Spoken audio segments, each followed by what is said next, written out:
29 अक्टूबर दिन गुरुवार। WNS हिंदी के सूर्यास्त कार्यक्रम में आज मैं हूं कंचन।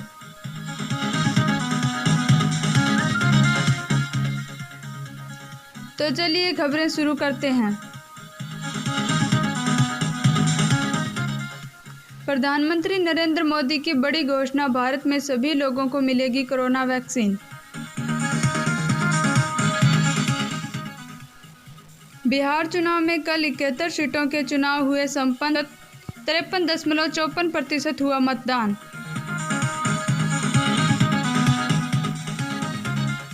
CBI जांच के हाईकोर्ट के आदेश पर सुप्रीम कोर्ट ने रोक लगाई CM त्रिवेंद्र रावत के विरुद्ध।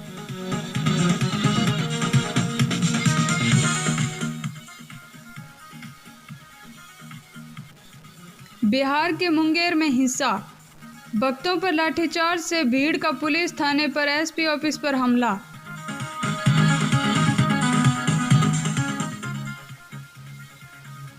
होंगी खेल की खबरें भी, लेकिन पहले समाचार विस्तार से।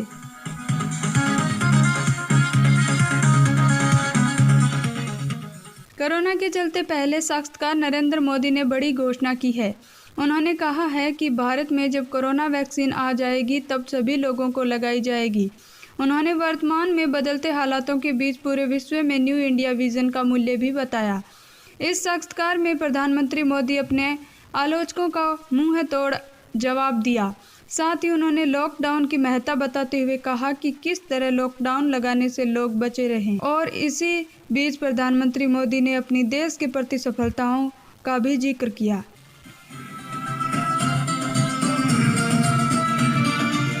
बता दें कि गुजरात के पूर्व मुख्यमंत्री तथा सोमनाथ ट्रस्ट के अध्यक्ष केशुभाई पटेल का गुरुवार सुबह दिल का दौरा पड़ने से निधन हो गया।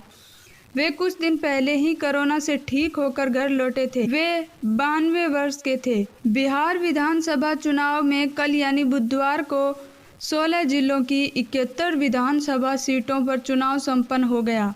कोई छोटी मोटी हिंसक घटनाएं नज़रअंदाज करें तो राज्य में कल 53.54% मतदान हुआ और यह आंकड़ा पिछले विधानसभा चुनाव से 1% कम है।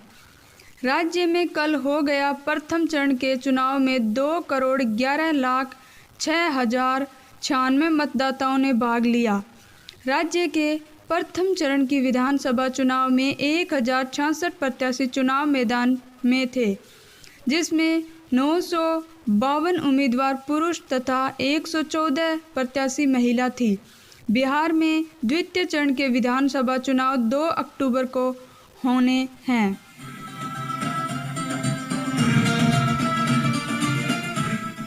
उत्तराखंड के मुख्यमंत्री त्रिवेंद्र रावत नैनीताल उच्च न्यायालय के CBI जांच के आदेश को सुप्रीम कोर्ट ने चुनौती दी थी।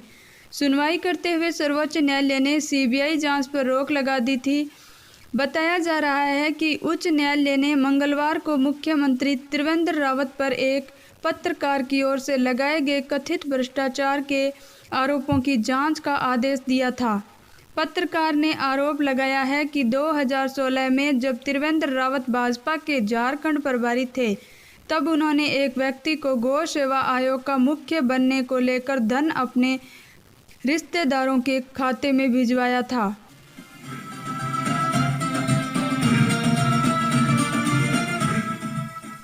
बिहार के मुंगेर में हिंसा, भक्तों पर लाठीचार्ज से भीड़ का पुलिस थाने और SP ऑफिस पर हमला। इसकी ज़्यादा जानकारी के लिए हम चलते हैं हमारे सहयोगी VK के पास। बिहार के मुंगेर में भड़की हिंसा गुरुवार को फिर जोर पकड़ रही है।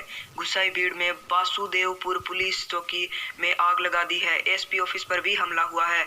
मुफस्सिल थाने में 6 गाड़ियां फूंकी गई है। दरअसल मुंगेर में सोमवार को मूर्ति विसर्जन के दौरान हिंसा हुई थी। बुधवार को इसका एक वीडियो वायरल हुआ था। इसमें पुलिस लोगों को बेरहमी से पीटती नजर आ रही थी। इस घटना को लेकर लोगों ने पुलिस के खिलाफ गुस्सा भड़काया है। मुंगेर में बुधवार को वोटिंग थी, इसलिए सुरक्षा व्यवस्था चुस्त दुरुस्त थी, लेकिन गुरुवार को सुरक्षा बलों के जाते ही लोग जमा होने लगे। SP ऑफिस के पास करीब 25 से 30 हजार लोग जमा हो गए। पुलिस ने बल प्रयोग करने की तैयारी की तो लोगों का गुस्सा और बढ़ गया और उन्होंने एसपी ऑफिस पर पथराव कर दिया। एक वाहन के शीशे तोड़ दिए। सराय मंडी में सड़क पर आगजनी की गई, वहां तोड़फोड़ की गई। खबर है कि भीड़ में वहां एक जज के बंगले पर भी पथराव किया गया है। सूत्रों के मुताबिक ऐसी खबर आ रही है कि विसर्जन की रात हुई हिंसा में जो लोग घायल हुए थे उनमें एक बच्चे की मौत हो गई है। इसकी सूचना मिलने के बाद लोगों का हुजूम निकल पड़ा। हालांकि इसकी आधिकारिक पुष्टि नहीं हुई है। भीड़ में शामिल लोगों ने पथराव और आगजनी की। सूत्रों का यह भी कहना है कि मुस्लिम यादव समीकरण इस मामले में हावी हो गया है।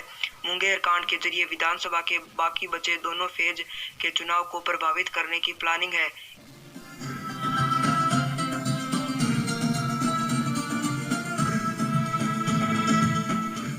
तो रिपोर्ट सुना रहे थे हमारे सहयोगी वीके। तो बढ़ते हैं खेल की खबरों की ओर। आईपीएल में कल हुए मुंबई इंडियंस तथा रॉयल चैलेंजर्स बेंगलोर के बीच मुकाबले में मुंबई इंडियंस ने 5 विकेट से मुकाबला जीत लिया। आईपीएल में आज चेन्नई सुपर किंग्स तथा कोलकाता नाइट राइडर्स का मुकाबला होना है।